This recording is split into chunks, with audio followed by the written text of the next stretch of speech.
Good afternoon, everybody. Welcome to March office hours. Hope everybody's doing well today.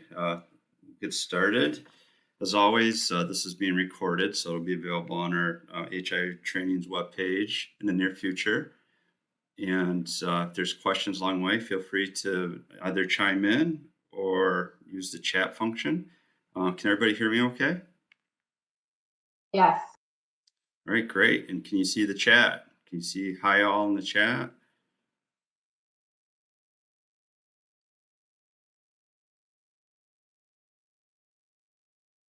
No? Yeah, I can't see anything. Oh, someone said yes. Someone said Yeah, yes? I can. Okay. All right. So the chat function is working then. All right, great. All righty. So we'll get started. So we're going to do a Medicaid research update. We actually have someone joining us today, Elisa Preston, who's going to be representing from our Enrollment Assistance and Services and Education Program, our EASE program to AHI, just to talk about Medicaid research. And so she'll be jumping on shortly for that. And then we're going to do policy procedure updates as usual, children's program updates, our quality management and performance, so our QMP updates, network provider update, touch on the public health emergency again, since that's going to be ending in the near future.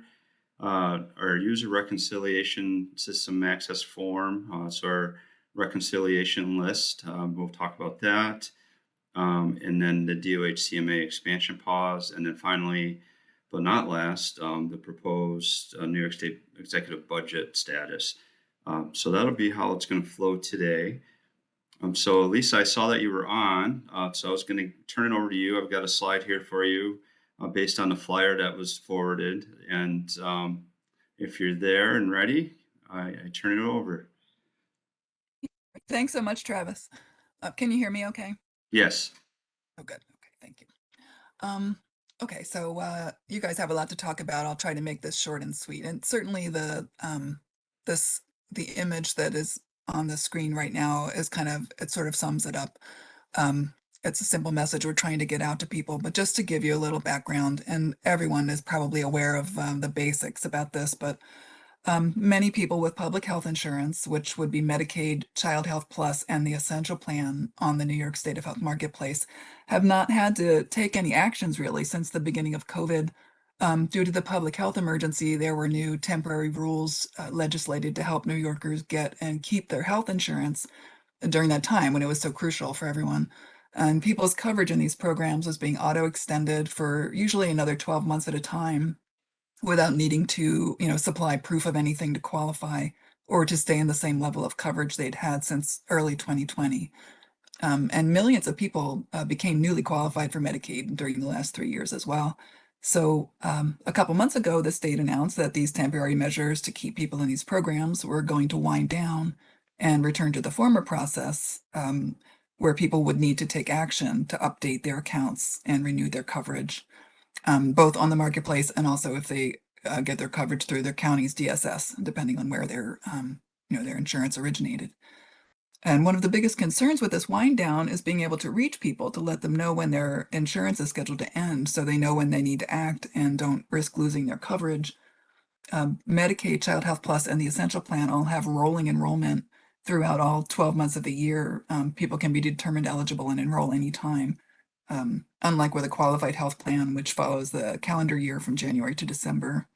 And as an enroller, and I can tell you, the vast majority of people will have no idea when their termination date for their coverage is anymore, because the dates have just gotten all wonky over the past 3 years. And if anyone did know at one time, it's probably a different end date now. So there's a lot of confusion.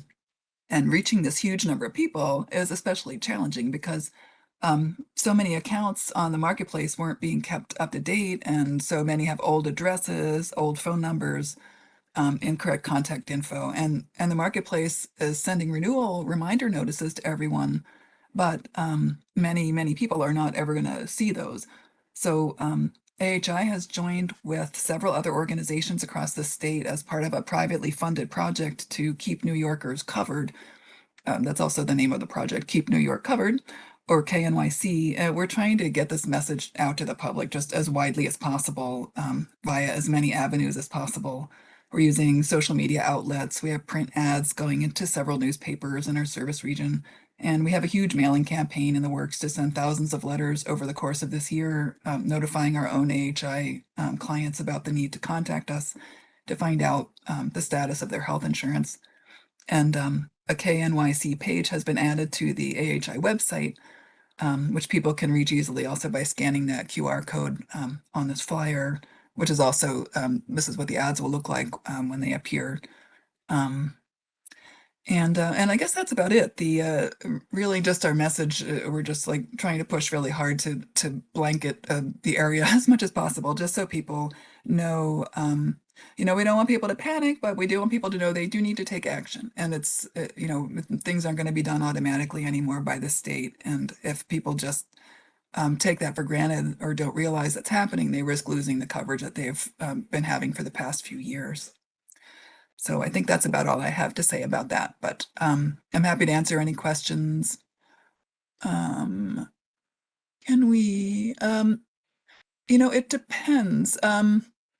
I typically work on the marketplace, so I know that if someone has a NISO account on New York State of Health, they can call NISO directly. We're trying to drive them to AHI here so that we can, as part of this program, we would love for people to contact us so that we can assist them with it, just to let the state know that we're, doing our part to try and help with this.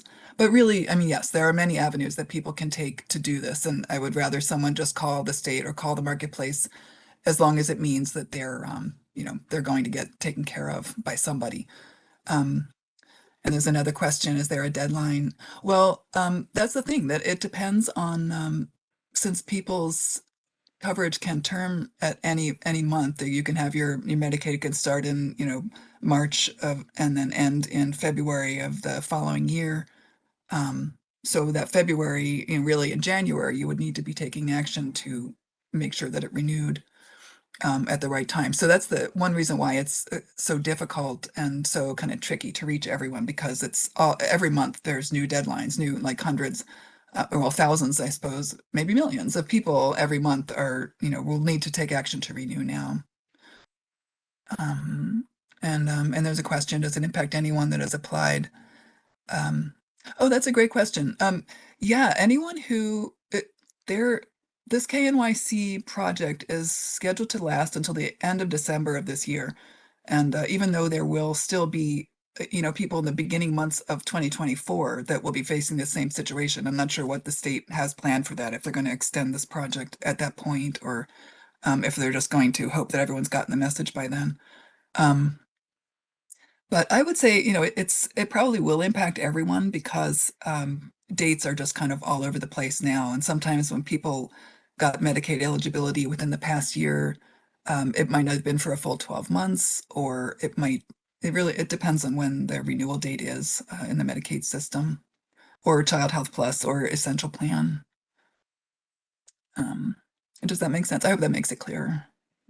Lisa, I think this is Travis. Lisa, I believe ePaces would have that ability to check as well. Jessica, is that correct? If people were to check ePaces for the Medicaid? Yes, yeah. Yep. Yeah, and you are lucky if you can do that, because I don't have access to that, but yes, I really wish I did. Yeah, that's a fantastic way to check for sure. Yeah, everyone will have to be checked individually in ePaces. Yeah. So this is a free service, correct? So it's not going to cost the member anything, as far as this assistance from this project for Keep New York Covered. So I just Yeah, wanted to throw that out absolutely, there yeah. for folks. Yeah. Yes, that's absolutely free. Is there any other questions or comments, thoughts around this? I'll be sending the flyer out separately to the network today. The flyer that you see right here on the slide, just so you folks have that as well. But please don't hesitate to reach out, because that time is going to be coming shortly. Once the public health emergency ends on May 11th, that clock will start ticking. Yep. Yeah, thank you, Travis. Yes, thank you, Elisa, for hopping on today. I appreciate it. Oh yeah, thanks everyone. Take care. Okay, thank you. And then also too, you could see here the link to an appointment online through the HIE's program, just to get more information. The toll-free number that's listed there to the left of the slide.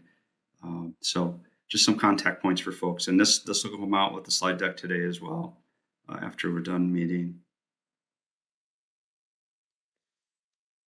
All right. So policy and procedure, Jessica. So while she's Yes, go we ahead. have some I'm sorry, did you want to do this one? No, you're good. You know, I just didn't know if you were transitioning still. I was going to take it, but you're here. I'm here. I got it. So policy and procedures, these billing policy, care transitions policy, and HARP oversight policy actually came out last month. But we just held off on reviewing these just because we didn't want to overwhelm last month with some policy updates. So today we're going to review these. And then we do have an updated diligent search policy coming up next month. And go to the next. Okay, billing. So billing was an annual update to our policy. We did remove a couple of things from our billing policy in our updates, even though it was just kind of an annual update. So there were no real changes. We made the change to the policy to remove the face-to-face requirement when completing the HARP assessment. So that was a policy change to the HARP assessment. So that HARP assessment is billable, and it does not have to be completed face to face anymore. We also removed information and language surrounding outreach because outreach is no longer a billable activity. So we kind of cleaned up the policy to remove some of that. And then we also updated the links also in the policy so they will take you to the correct spot on the DOH webpage. And then just a reminder, billable services for members, all of our services are billable. There is an exchange of communication. I know it's been coming up a lot over what is a billable core service and what isn't. One of the key things that I like to remind staff about is if there is an exchange of communication, then that service is billable. If you're leaving a message, just mailing a letter, sending an email, and that is not returned, then that service was not billable. But if someone answers, calls you back, sends you back an email, responds to your text message, those are all billable services. And then just a little reminder that everything we do in diligent search is billable. Go to the next slide. We did update Appendix B that covers the minimum billing requirements for each population. So if you pop into Appendix B in the billing policy, it'll show you, oh, I have a HARP member. What is the minimum billing requirements for a HARP member? I have a medium acuity child. What are my minimum requirements for my child? So we just updated Appendix B, cleaned it up a little bit. Again, I think we just removed that face-to-face HARP requirement. And then also just a reminder that we would really like to see per policy billing completed by the 10th day of the following month. It's not the 10th business day, it's the actual 10th of the month. So April 10th, you guys should have your billing completed by. And that also impacts, we have our data den report. So when that stuff pulls in, you know, once we start getting past that 10th, it's going to not always be accurate in numbers to where you're actually billing for the month. So it can slight that a little bit. So just so folks are aware of that as well when you're in data den looking at financial and billing type information.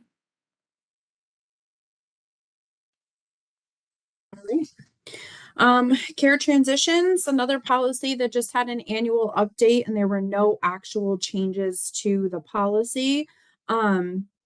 Just a reminder that we have a member that has a hospitalization, an ER visit, a substance abuse admission. We want to do our best to connect with the member right after we're aware of the admission or ER visit and follow up with facility staff. I know in ER visits, they tend to be in and out faster than we can follow up, but really whenever there's a hospitalization or an admission somewhere, we really want to be connecting to the facility to help discharge the member and then follow up with the member themselves. And then an easy way, hopefully an easy way to kind of get those notifications is to utilize the Hixney alerts right in NetSmart. Then you can pop right into your face page on NetSmart and you could see anybody who's had an emission alert. And then we also do get emission alerts from MCOs, and Taylor gets those and she sends those out pretty much within 24 hours as soon as we are made aware. So sometimes you might get double notices, but we just want to make sure that everyone is getting the information as soon as possible in order to follow up. And go to the next slide. HARP oversight policy. We just a couple of months ago did a comprehensive review of our HARP policy. Again, there were no changes to this policy. It was just an annual update. In our meetings with our MCOs, the MCOs still will send us lists of members who have an H9 code. So those are members that are HARP eligible, but not HARP enrolled. So they still want to see that we're following up with our members that are HARP eligible and not enrolled to see if they would like to be enrolled into the HARP program. In order to access HCBS services and core services, they do have to be HARP enrolled. And then right in the policy, it'll let you know how you can go about turning a member that's an H9 into an H1. And then one of the changes that happened with the core transition is that in order to access the HCBS services, you still have to do the assessment process like you would before in the UAS for those services. And then you need to follow up with the level of service request and the level of service determination, make your referrals for HCBS, and then complete your HARP plan of care. And then with core services, you do not need to do the assessment. It is simply a referral. And go to the next slide.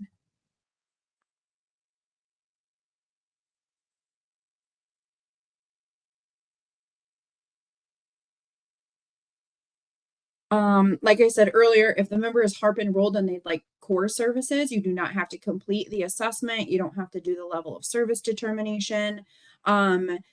You don't have to do the HARP plan of care. None of those extra steps are required. You simply gather that LPHA form, that medical necessity form, and then you make the referral for the service.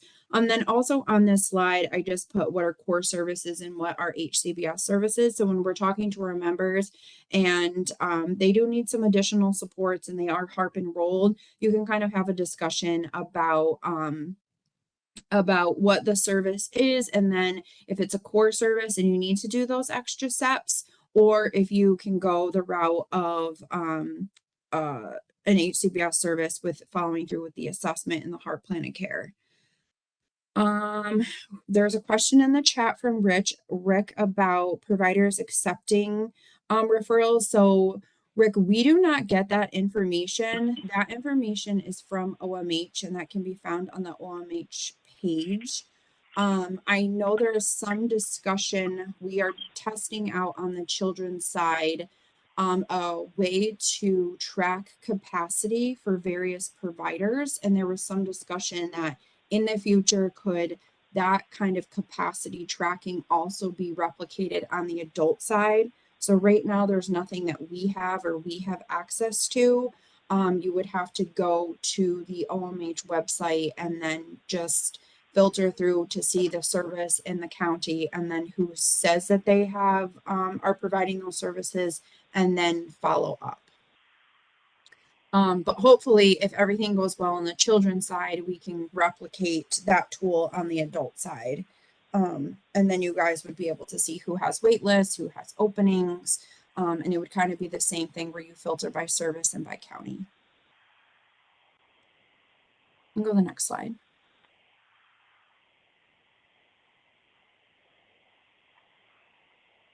Does anybody have any questions on those three policies or any policy in general?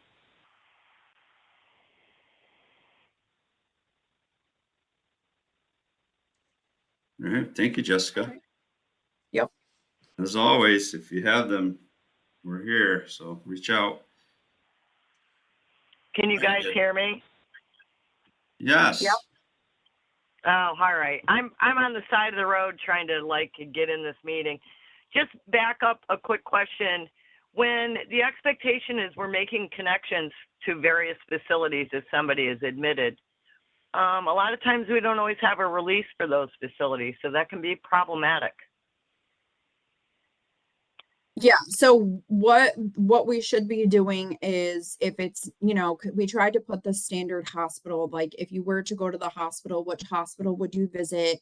If they're a member that comes to us and you look at their psyches, they enroll with you, you see on their psyches that they have a lot of ER visits at a specific hospital, kind of be proactive in adding that hospital, but part of following up right after an admission or ER visit is always with the member, so you can get to the member to get a signed consent form. And Okay.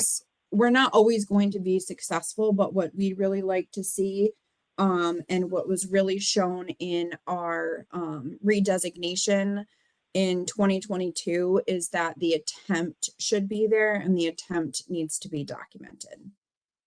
Gotcha. Okay. I just always, when, people say that, I'm like, well, if you don't have a release, you don't have, a lot of times, especially like rehabs, you have no idea where people are going to wind up. So, Yeah, rehabs are a little bit more difficult in that instance, but with rehabs, they tend to be and hopefully are a bit more proactive. So the care manager is hopefully helping them get into that rehab, or if it is for substance use, or if it is a rehab facility after they've had a surgery that we're well aware that that surgery is occurring and that they'll be going to that facility. So in those instances, hopefully we could be a bit more proactive in getting that facility added to the 50-55 ahead of time.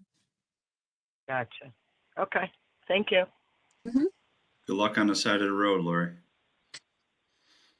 No kidding. This has been a learning curve for sure. All right, Jess, you're up for program updates on the children's side. All right, so program updates for the children's side and our upcoming HCBS audit.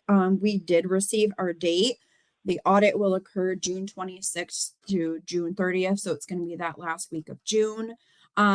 They are going to pull the records 3 weeks prior to the start date of the audit. So once I know who is being pulled for audit, I will let all of our CMAs know. There is going to be instances where the auditors may ask for something and I need to contact somebody at the CMA that I might not be able to find it in the record. So if anyone plans on being out that last week of June, I know it's like right after the kids get out of school, so there might be people taking off.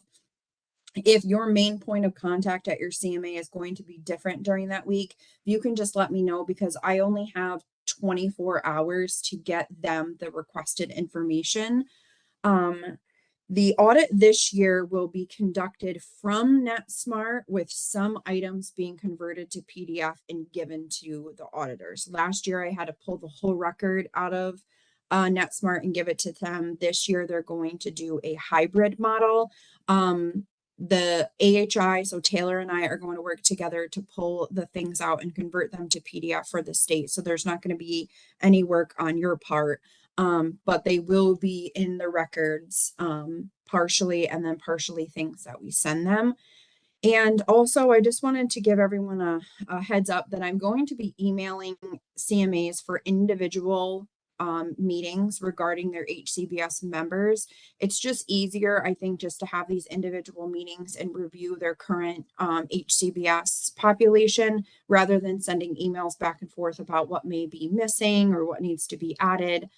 Because I'm going to be reviewing the records and looking for anything that I see. So we're fully prepared for our HCBS audit. So just a heads up that I'm going to be reaching out to you to schedule those meetings. Does anyone have any questions on the audit? So always thank you for your partnership through the process because it's hurry up and wait and hurry up. So we appreciate it.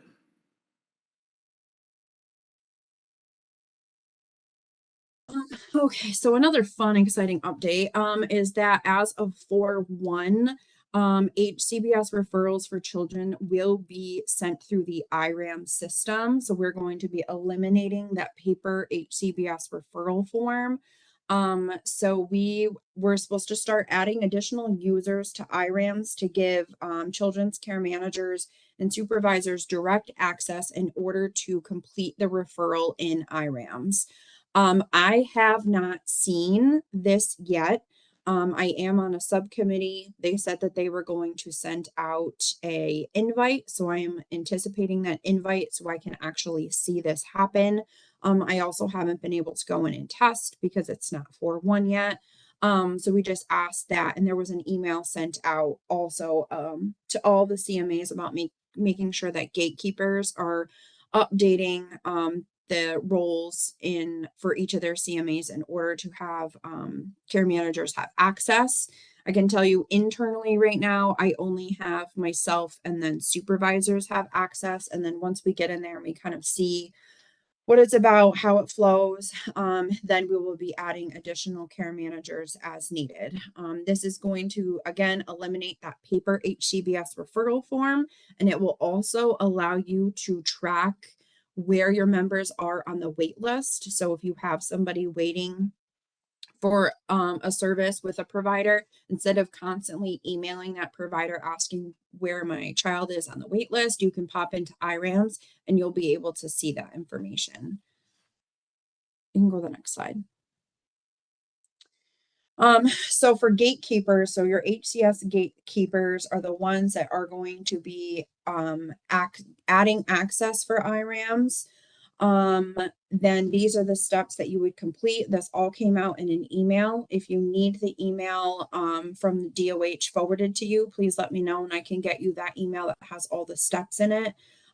These are the steps that the gatekeeper will follow in order to add additional staff.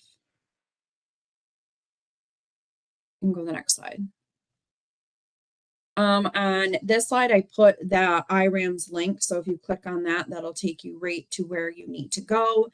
And then these are the additional roles that have been added in order to make the referral portal for IRAM. So we have everyone's pretty familiar with IRAMs for incident reporting. They're now going to be additional roles in order to monitor capacity, monitor wait lists, and make referrals.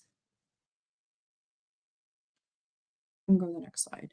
Does anyone have any questions on the HCBS referral and IRAMs? Okay. I will keep you guys updated as soon as I have the link and the invite to the webinar. I will send that out to everybody. Again, I haven't been able to go in and test it because it's not live, and I also haven't seen it yet myself, but as soon as I do and I have additional information, I'll get that out. Another thing that we just wanted to mention and that came up through auditing is that I'm sure everyone is aware that when you have a member that's under the age of 21, if they're being served as an adult or a child, they all have to go through the children's referral portal and MAP. When those people get put into NetSmart, what happens is anyone 18 to 20 automatically comes into NetSmart as an adult in an adult program. This was a default that we picked with NetSmart just because the majority of the kids in that age range are going to be served in adult health home. If they're going to be served in children's health home, we have to remember to go in and end date that adult health home program and add the children's health home program so they're served in the correct program. We recently discovered that we do not get an error code for these members. So anyone who is 18 to 20 will automatically import into NetSmart in an adult health home program. So just a reminder to go in, and if you are children's CMA and you're going to be serving an 18-year-old as a child in a children's health home, just to go in and to make sure that you update your program. A good way to check this is DataDen. You can filter by programs. So if you want to go in there and just verify that none of your kids are missing, if you do like a client list and you want to check for children's program, that's a good place to check and make sure that everybody is on there. Because if they're not, their chances are that they actually have an adult program, and that's why they're not pulling in on your Data Den report. So I just wanted to put a plug in as a reminder for that. Does anyone have any questions on that? Jess, did you say that change is made in MAP? So when we get a youth that's under the age of 21, they have to be put through they have to go through the children's referral portal in MAP. When those members are put into NetSmart, they automatically import in an adult program. So the changing of the program will happen in NetSmart once that member's record populates in NetSmart. Okay, thank you. Mm-hmm.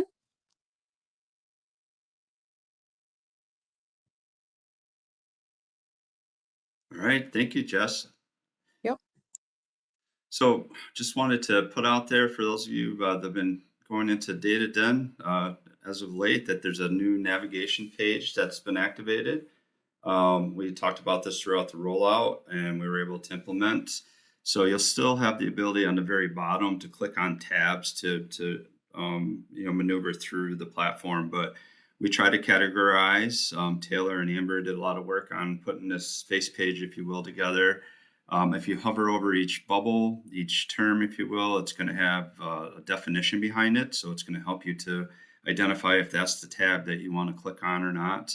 We're hopeful that this is going to be a much more user-friendly way for you going into the system to get to the area of information that you really want to get to quickly.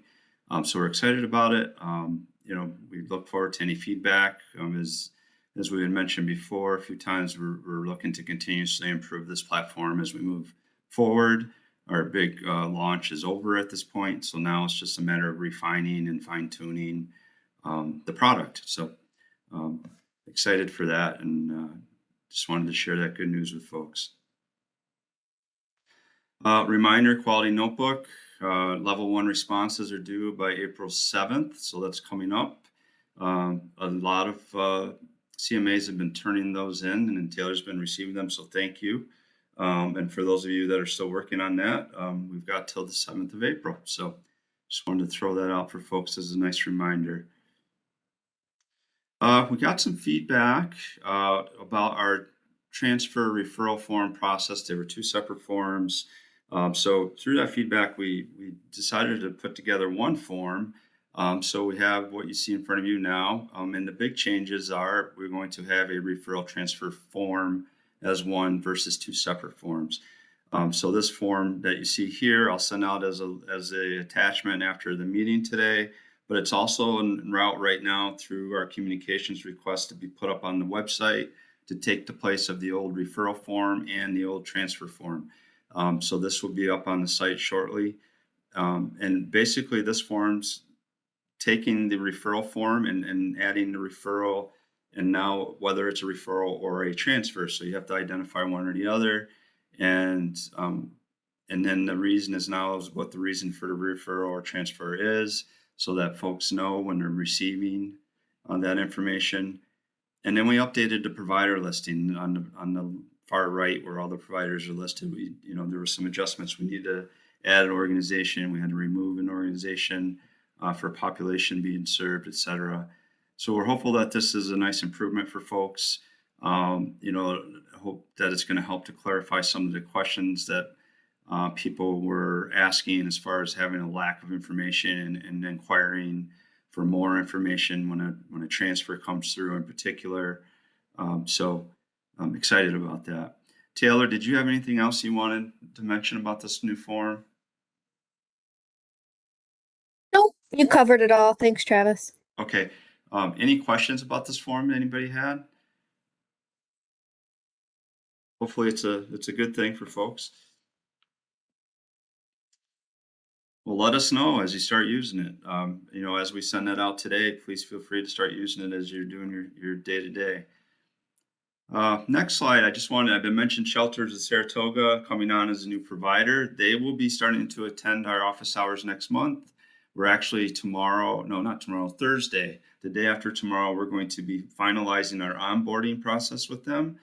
So they will be a provider in our network, and they'll be serving Saratoga County with a focus on the adult population. So we're excited to have them on board. So next month we can do a nice Yahoo for them when they get on and start participating in the meeting. They're very excited. They've got a lot of excitement. They already have some folks that are interested in enrolling through their organization. So we look forward to them getting up and running. I put the link to their website here. In event anybody was just curious, if you weren't aware of them and what they do, in particular, outside of being a homeless shelter, you have this link to check that out if you so choose. Federal public health emergency. I had this up last time, bringing it up again. April 1st, it's coming. We got the PHE DOH memorandum saying that plans of care are going to be going back into effect to the 60-day requirement, which is what we had in the past, and we've kept throughout the public health emergency. So that shouldn't be an issue for plan of care or comp assessment. Plus, we have to have the wet ink or electronic signature. That the verbal consent's going to go away. So just want to make sure folks are really clear that that's happening as of April 1st. Multidisciplinary team meetings, they need to go back to and be in effect and happening. I mentioned the consent, the verbal consent is going to be going away. And then there's some guidance going out right now in regards to, we're supposed to be getting in the near future actually, about telehealth capability in lieu of face-to-face. And so we'll get some more clarification on that. There's supposed to be DOH guidance coming out on that. Hopefully it's in a favor for us and the work that we're doing every day with folks. Any questions about the PHE wind down? I know we've talked about it for quite some time. The date kept getting kicked down the road. May 11th is the date that's still holding strong, that's going to end. We had some information on the Medicaid research clock starting as of that May 11th date. So there you have some information now to reach out to the EASE program if you so choose to help with that. Some areas to check out or to see where people's recertification dates may be coming into effect. So just trying to get you information so that you have informed information while you're out there doing your work.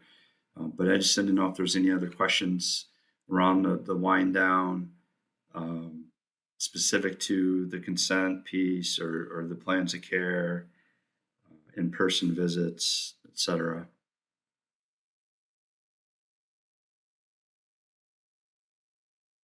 Okay. Well, if anything comes up, please reach out and we'll talk through whatever the circumstances. User reconciliation systems access form. Taylor, you were going to take this one. So just as a guideline, we do have to send a list of all of our users to the state quarterly. So this is just a basic user reconciliation that you guys probably saw come from me late last week. I just wanted to check with everybody to make sure that your user lists were up to date. So if you guys could get those back to me as quickly as possible, that would be great. I know a lot of agencies have sent them back already. If your form doesn't have any updates required, then just shoot me an email and let me know that everything's all good to go. That way I can just check your agency off as being complete, and that way we can get our lists all ready to go for the state. And just as a reminder, supervisors should be submitting deactivation forms for any staff once their employment is terminated. That way we can turn off their NetSmart as well as their data-den access. Thanks, Taylor. And the reason we're asking for the systems access for, in particular, well, number one, it's part of policy, but the why behind it, we have to send I just sent it out today to the state, a quarterly user names list. And as part of our DOA business agreement and our secure systems protocol process. And that list has to go out for the adult program and then one for the children's program for the health home. And the state privacy and security team reviews those lists quarterly, and they ask questions and they kick things back, and there's a whole notary component to it, et cetera. So there are things behind the system that we have to do that's requirement that the privacy and security team through the Department of Health do require. So it's not just something that we're making up as a health home that we want you to do just because there's formalities in the back end that we have to meet to show that we're showing that we have a secure process for people gaining access to our platforms, and then also removing folks from our platforms when they should no longer have access. So it's a checks and balances scenario. So that's the why. I don't know if anybody had any questions or anything around that, but it's not that we want to give you more work, because clearly there's plenty to do already.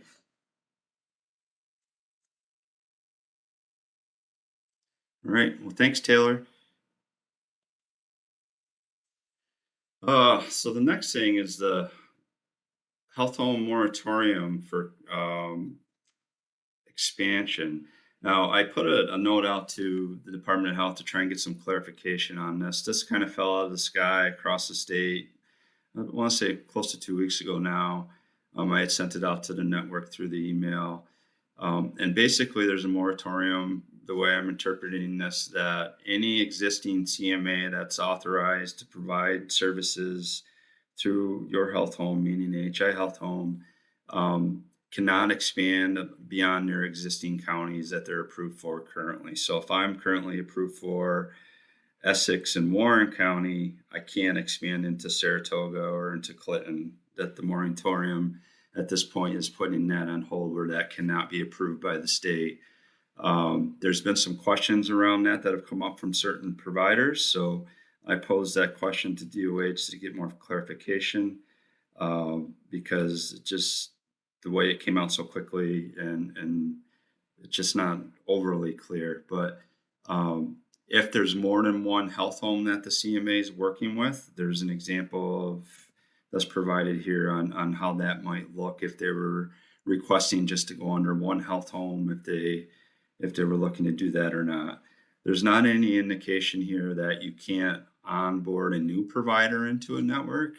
This is more driven toward existing providers in the counties that they've been approved to provide health home services in through a particular health home. So that's all I have on that at this time. I'm hoping for more clarification on it. Just relaying the information that I have on this. This is the only correspondence that come out from the state. On a state office hours a week ago, roughly, they did say that this moratorium was not indefinite. So it's going to be a pause ultimately. They just didn't give a time frame on what that pause looks like. I don't know if there's any questions or thoughts around this. But we'll get more out Travis? once we hear. Yes. Hi, it's Rick, Catholic Charities. So, and again, understanding you're going to get some feedback.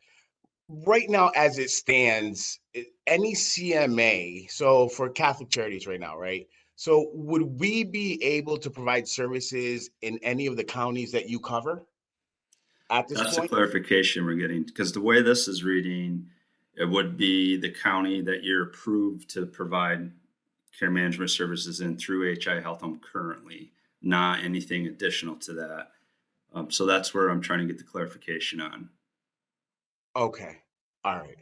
Thank you. So if you wanted to expand from Saratoga County and go into Warren, Washington, that's the question. Can that happen based on this moratorium? That's what we're looking to clarify. Yeah, because I'm taking it as, since we're already contracted, CMA is already contracted under AHI, that then would open up that CMA to serve under your entire coverage area. Like, that's how I'm taking it, but we'll see what the state's saying. Yeah, we'll see what the response is, because currently process has been in the past. If you were to go into another county, the health home would have to put that in through the state would have to approve it. So it wasn't just a situation where, and I'm throwing a hypothetical out, you approached, let's say 2 years ago and said, Travis, I want to expand from Saratoga County and take on Warren, Washington, and Hamilton. And then I said, yep, good to go. And then suddenly you're providing services in those additional 3 counties. There was a process where it had to be approved by the Department of Health in order for that to occur. And then there was a notice of change form that had to be completed on the state level that had to be submitted by the lead. And I believe there Okay. potentially an adjustment to the existing business associate agreement, health home services agreement that you have as a contract with the health home, et cetera. So those Okay. types of things would have to be steps that would have to be taken. You know, I wasn't and- aware of and- that step. Yeah. All right. All right. Thank you very much, Travis. Yeah, and we'll definitely get some clarification for you, Rick, once I hear back. You know, some things get responded quickly, others take a little more time, as you know. So, but we'll definitely get that Travis? feedback. Yes. It's Lori. So, you know, we primarily serve Warren and Washington County. We tend to transfer if our folks are going to move out of county long term. However, if they're out of county, like in Saratoga, and we know it's a short period of time, there are at times that we have sort of waived that and left them on just for continuity of care. So I would assume that's okay, because we're not actually providing service to a new county, just an individual out of county. Does that Yeah, make sense? I think we'd have to look at what's that continuity care timeline. You know, you're talking a month, or you're Okay. talking 6 months, or you're talking 10, you know, that type of thing. You know, I historically, Jessica, you have this just from being on the quality side before I came into the program. Has that come up in the past? The continuity care question outside of county? Yeah, I mean, we work with the transient population, so we have people who out surfing and Can't quite hear you, Jess. that any better? Little bit. Just got to shout the top of your lungs. That any better? It's my WebEx. Yeah, I can hear you better now. Can folks hear Jessica? I She's can quiet, hear but I a little can hear bit, her. barely. Yeah, a little. Okay. I would say that that's fine to continue doing, to temporarily cover people as they move counties. Yeah, on a temporary basis, I think for continuity of care purpose, but I think the question is, how long is that temporary mean? What's that interpret to be? And that would be where we'd want to connect if it was going to be, you know, an extensive period. But, you know, people do, you know, we have people that'll go from Saratoga County to Schenectady County, and they move back. And then 2 months later, they move back to Schenectady, or they're staying in a program in Schenectady, and then they discharge and they come back to Saratoga. So that happens frequently.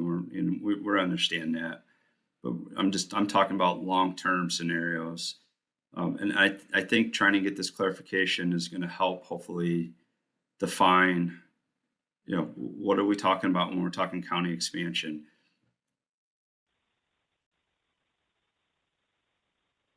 Is that helpful at all, Lori? Yeah, that's good. Because it's very rare that we do that anyways. But I mean, we've had people who become homeless and need to go stay with family members. And the whole goal is to get them back to the county they belong in. But we have had it where, I mean, we all know there's no housing. Right. So, you know, like I followed a woman for maybe 6 to 9 months. And then I'm like, you know, this isn't going to change anytime soon. So we transferred her. But Yeah. it's rare. It's rare that happens. Yeah. It does happen. Yeah. Okay. Well, thanks for the question. And I would say, you know, if you have an extensive period, then just reach out to the health home. We can talk about what does that mean at that point. Kai, you had a question? Can you hear me now? Yes. Okay, I had a call in. I was having WebEx issues as usual. Yeah, so I would say, and previously we've done this, and sometimes people have been asked to take cases that are outside of their service county, and it's typically on a case-by-case basis. But I would say if you're running into anything over like 3-ish months where that member isn't returning to your county of coverage, then reach out to the health home and we can kind of help make a determination if we should transfer or if you should continue to serve that person. Did you say 4-ish months? I'm just Yeah. trying to Yeah. Okay. You know, like 3-4 months. Four-ish. Yeah, Four-ish. I got you. I was like, I don't think she said 40-ish. I think that was 4-ish. And it, the other thing too That's is four. you get into a situation where that person's in the county of Medicaid, right? So if they're squatting in another county extensively, and DSS becomes aware of that, which does happen as well, that starts to complicate things too. So, I think there is an appropriateness of saying, all right, this is starting to get past 3-4 months. Let's take a look at this closer. Is this person, are they gone? Did they leave? Did they, what's the circumstance? And let's talk through it more, because people do, they bounce, and we understand that. Kai, I see you had a question. Understanding if AHI covers that area, we can cover it. I believe DOH is deferring back to the health home in terms of catchment. So that goes along with Rick's question, Rick's Yeah, comment I as think well. it's kind of muddy, right? Kind of what they were saying, their explanation. Yeah, so we're trying to get that clarified better right now. But historically, it wasn't just you could just push up into. Right. You had to ask before. It was more of a, like we've had other CMAs in different parts of the region say, we'd like to move down into another county, and it might have been a couple counties away. And, do you have capacity? Number one, does the health home have a capacity need of referrals? Is there a saturation of providers already providing that service? So there's things right away that start to get looked at from the health home side.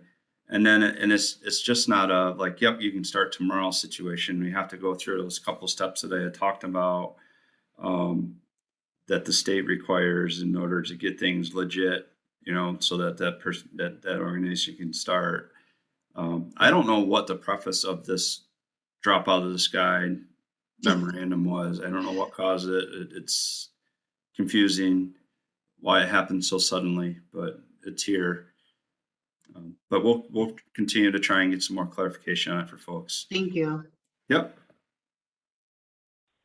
There's definitely a need of referrals out there. I'll tell you that. We've got that challenge as a region for sure. No, I shouldn't say a need of referrals, a need of capacity to accept referrals. How about that? That sounds better.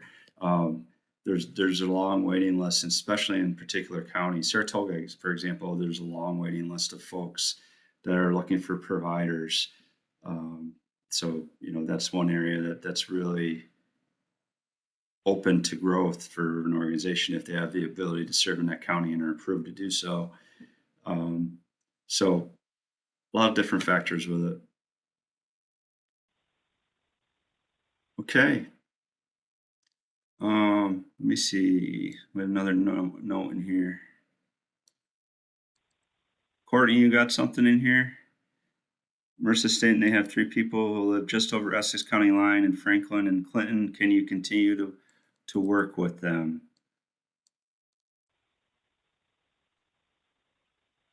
Yeah, she emailed us.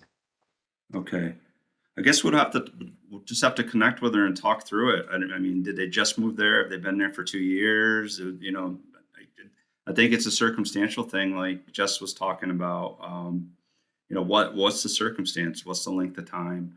And that's my same question as well. What is the length of time? If they moved there a year ago and they're living over in Clinton County and your organization serves Essex County, maybe time for them to go to Clinton. I don't know. We'd have to look at it. Some of those scenarios are case by case for sure.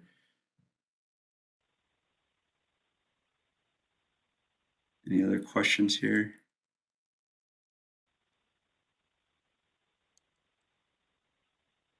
Any other questions or thoughts around this? Okay. Well, more to come as we know more on this particular moratorium.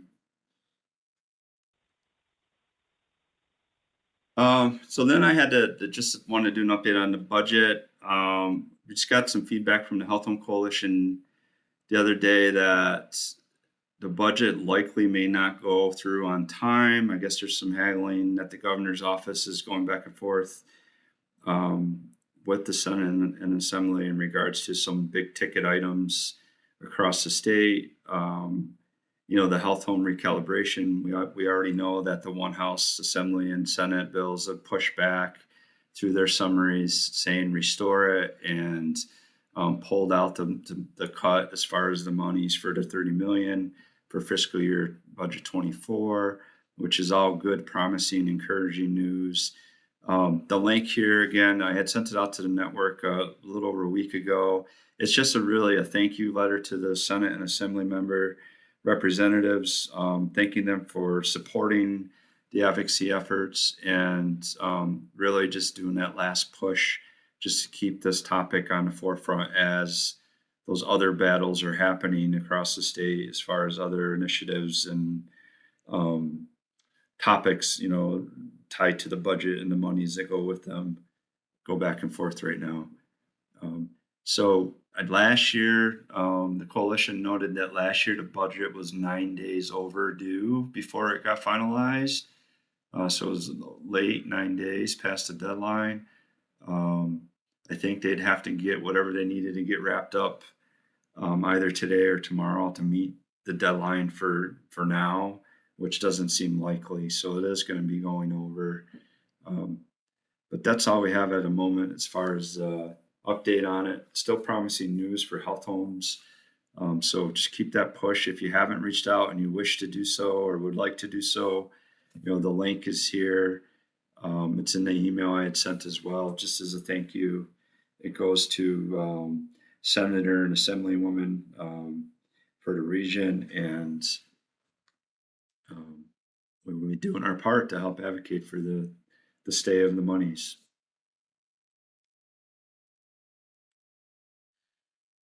And then this is our network listing. We've got Shelter Saratoga up here on the right, third one down now, so we're excited about that. St. Joseph's Rehabilitation Center and then People USA are still going through process. They're larger organizations, so it's taking a little longer to get through the red tape, but they're still on the docket and we're excited about it. And we're working with one other organization right now to get contract solidified. And once we've gotten that solidified to start their process, I'll mention that organization's name to the group, and we're excited about it. So continue to grow. As I mentioned, there's a lot of referrals out there that are in need of placement. So that's all we had. Is there any questions or thoughts or comments anybody else had?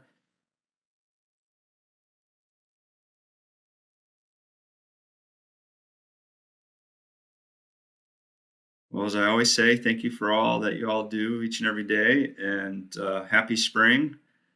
And we'll talk to you all soon. Have a great day, everybody.